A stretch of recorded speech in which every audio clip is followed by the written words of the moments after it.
नमस्कार दोस्तों, स्वागत है आपका एक बार फिर से बीएससी सेकंड ईयर की केमिस्ट्री क्लासेज में। हमारे पास स्पेक्ट्रोस्कोपी की बात चल रही थी, जिसमें मैंने वुडवर्ड फ्यूजन नियम के बारे में बताया था। हमारा जो आज का टॉपिक है वो है यूवी व विजिबल स्पेक्ट्रोस्कोपी के अनुप्रयोग। देखो, अभी तक हमने जो भी चीज़ें पढ़ी थी वो कौन सी स्पेक्ट्रोस्कोपी के लिए पढ़ी थी? यूवी रेज और विजिबल, ठीक है। अल्ट्रावायलेट और जो विजिबल रीजन होता है ना, उसके लिए हमने स्पेक्ट्रोस्कोपी पढ़ी थी। अब इसके अनुप्रयोग क्या क्या होते हैं, इनको कहाँ कहाँ यूज में लिया जाता है, उसके बारे में हमको आज बात करनी है, ठीक है। तो शुरू करते हैं इसको।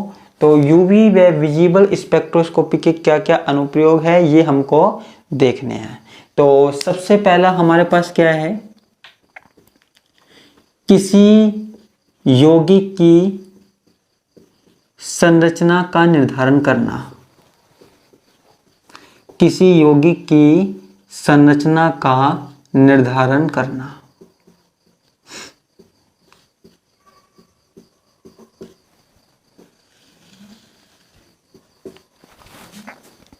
किसी यौगिक की संरचना का निर्धारण करना।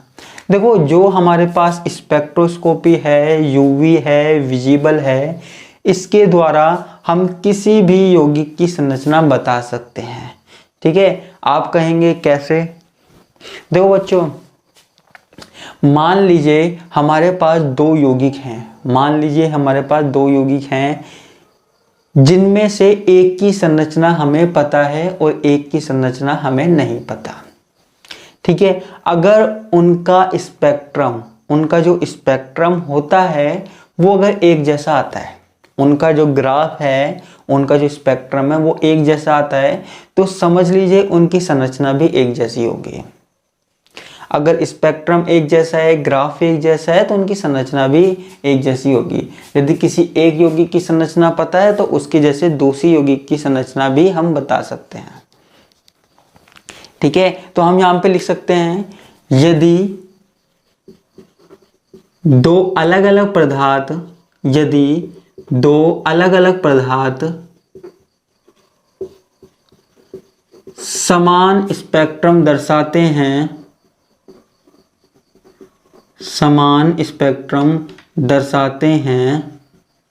स्पेक्ट्रम तो आपको पता होगा ना, वो ग्राफ सा आता है जो, तो उनकी संरचना भी समान होगी, तो उनकी स्ट्रक्चर भी समान होगी,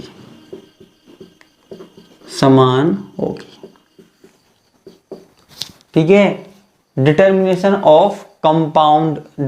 ऑफ स्ट्रक्चर ऑफ कंपाउंड, ठीक है। अगर हमारे पास दो अलग अलग पदार्थ हैं, दो अलग अलग कंपाउंड है, जिनमें जो समान स्पेक्ट्रम दर्शाते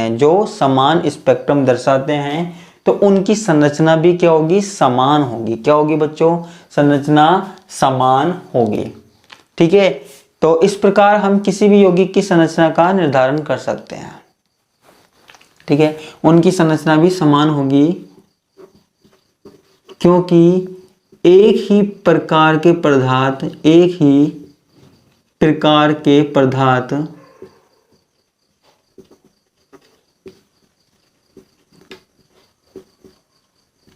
समान अवशोषण स्पेक्ट्रम दर्शाते हैं,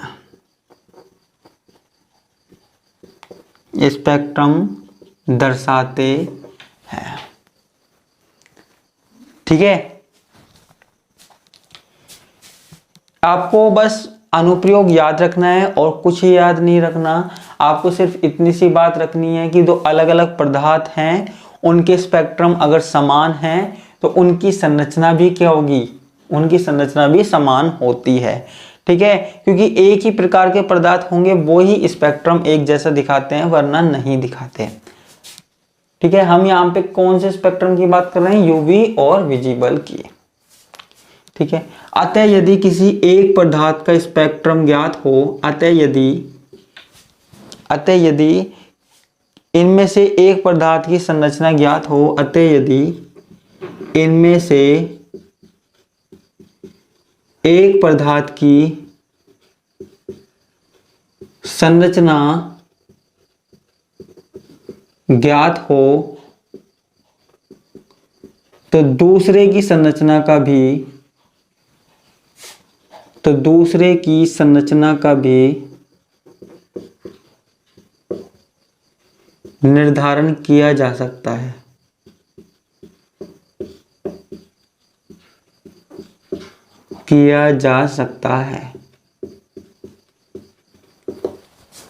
ठीक है, तो किसी भी कंपाउंड की स्ट्रक्चर को हम निकाल सकते हैं यदि हमें उसका स्पेक्ट्रम पता होना चाहिए। ठीक है, तो स्पेक्ट्रम की सहायता से हम क्या निकाल सकते हैं, संरचना को बता सकते हैं। तो ये हमारे पास क्या हो गया, पहला अनुप्रयोग हो गया। क्या हो गया बच्चों, पहला अनुप्रयोग हो गया। दूसरा क्या है, दूसरा भी इससे कुछ रिलेटेड है। दूसरा क्या है, किसी यौगिक की पहचान, आइडेंटिफिकेशन ऑफ एनी कंपाउंड। ठीक है, आइडेंटिफिकेशन ऑफ एनी कंपाउंड। ठीक है, देखो हमारे पास दो यौगिक है, मान लीजिए जैसे हमारे पास पहले था ना, तो दो यौगिक है जिनमें से एक यौगिक हमें ज्ञात है और एक यौगिक ज्ञात नहीं है। ठीक है, एक तो अज्ञात है और दूसरा ज्ञात है। तो हम क्या करते हैं, उनका स्पेक्ट्रम निकाल लेते हैं और उनके स्पेक्ट्रम की तुलना करते हैं। ठीक है, और फिर हम उसके बारे में बताते हैं, यौगिक के बारे में। ये सेम वैसा ही है, कैसा, जैसे हम फिंगरप्रिंटिंग में करते हैं। ऐसे होता है ना, जैसे मान लीजिए कोई अपराधी है, उसने कोई अपराध किया, उसके बाद उसके फिंगरप्रिंट लिए जाते हैं, हाँ? और फिंगरप्रिंट मिलाए जाते हैं। मान लीजिए आप कहीं चोरी करने गए, कहीं डाका डालने गए, वहाँ पे आपने कोई क्राइम किया और वहाँ पे आपने किसी भी चीज़ को टच किया, तो टच करने पे आपके फिंगरप्रिंट वहाँ चले जाएंगे।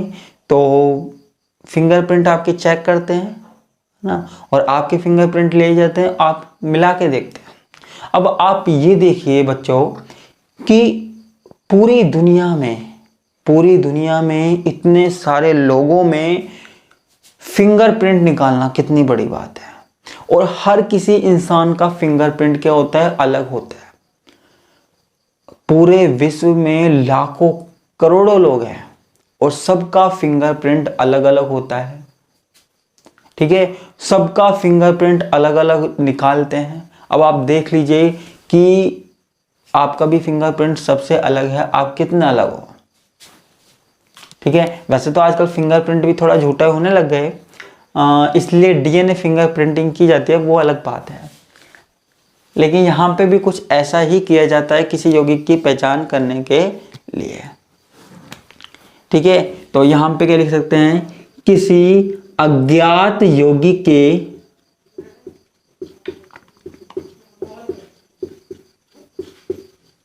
स्पेक्ट्रम की तुलना, किसी अज्ञात यौगिक के स्पेक्ट्रम की तुलना ज्ञात यौगिक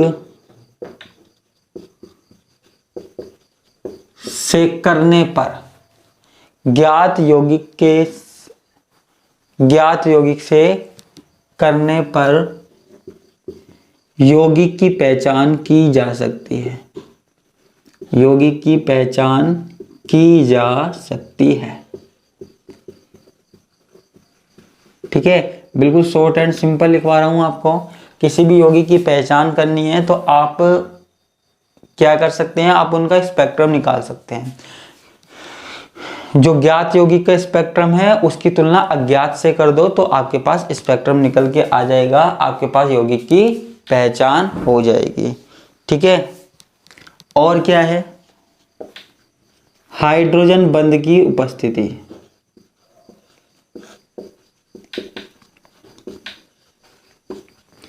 प्रेजेंस ऑफ हाइड्रोजन बॉन्डिंग। ठीक है, अब ये क्या चीज है,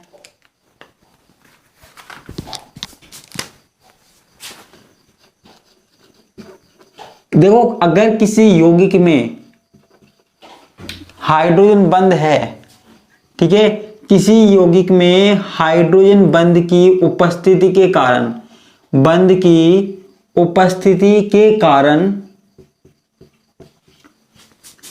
लैम्ब्डा मैक्सिमम के मान में परिवर्तन हो जाता है, मान में परिवर्तन हो जाता है।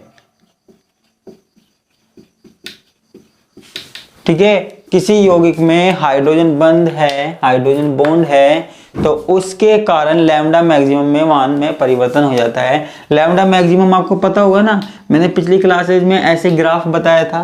तो लैम्ब्डा मैक्सिमम इधर खिसक जाता है, इधर खिसक जाता है।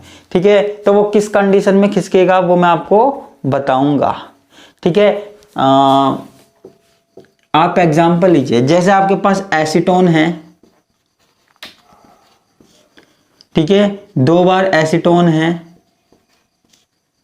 अब आपने क्या किया, एक बार तो एसीटोन का विलयन किस में बनाया, एसीटोन का विलयन किस में बनाया, हेक्सेन में बनाया। किस में बनाया, हेक्सेन में बनाया।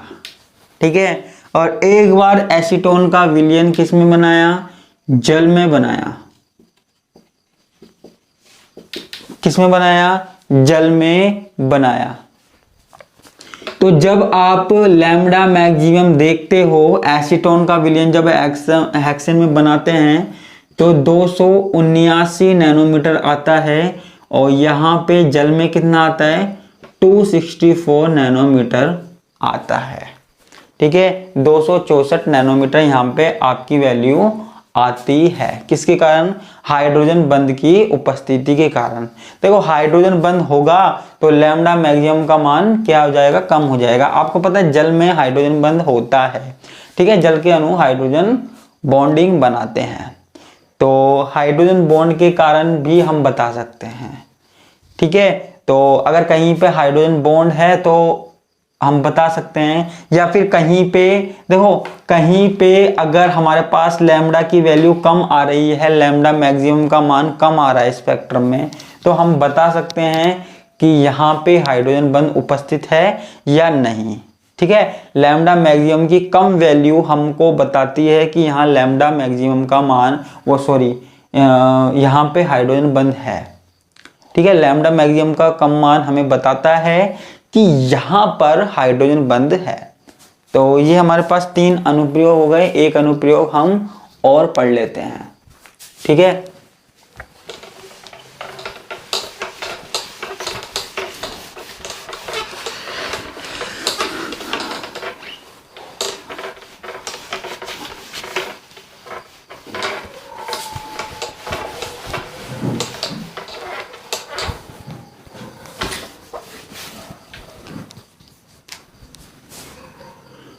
एक है समपक्ष व विपक्ष समावयवता का निर्धारण, समावयवता का निर्धारण। Determination of cis and trans isomerism. ठीक है, किसका, सिस एंड ट्रांस। देखो अगर हमारे पास कोई यौगिक है, उसके 2 रूप है, एक सिस है एक ट्रांस है, तो हम उसमें भी बता सकते हैं कि कौन सा सिस है कौन सा ट्रांस है। किसके द्वारा, यूवी और विजिबल स्पेक्ट्रोस्कोपी के द्वारा। ठीक है, सिस और ट्रांस तो आपको पता ही है ना, जैसे मान लीजिए कोई कंपाउंड है डबल बॉन्ड वाला, वहां पे अगर एक जैसे ग्रुप एक तरफ जुड़े हुए हैं तो उसको हम क्या बोलते हैं, सिस बोलते हैं। और अगर एक जैसे ग्रुप एक दूसरे के विपरीत दिशा में जुड़े हुए हैं तो उसे हम क्या बोलते हैं, ट्रांस बोलते हैं। क्या बोलते हैं बच्चों, ट्रांस बोलते हैं। तो सिस और ट्रांस का पता किसके द्वारा लगाया जा सकता है, सिस और ट्रांस का पता यूवी और विजिबल स्पेक्ट्रोस्कोपी के द्वारा लगाया जा सकता है। ठीक है, तो ये आज की क्लास में हमारे पास बात हो गई कि कौन कौन से अनुप्रयोग होते हैं। आपको देखो इसमें सिर्फ इतना से याद रखना है इनके क्या क्या अनुप्रयोग है, ज्यादा कोई लंबी चौड़ी बात नहीं है। अगर ये क्वेश्चन आता है तो शॉर्ट नोट के रूप में आएगा। ठीक है, तो आज की क्लास में सिर्फ इतना ही हमारे पास। कल से हम शुरू करेंगे IR स्पेक्ट्रोस्कोपी, इंफ्रारेड स्पेक्ट्रोस्कोपी। हमारे पास यूवी और विजिबल हो गई है। तो आज की क्लास में इतना ही, बाकी का हम देखेंगे नेक्स्ट क्लास में। धन्यवाद, नमस्कार, बाय बाय।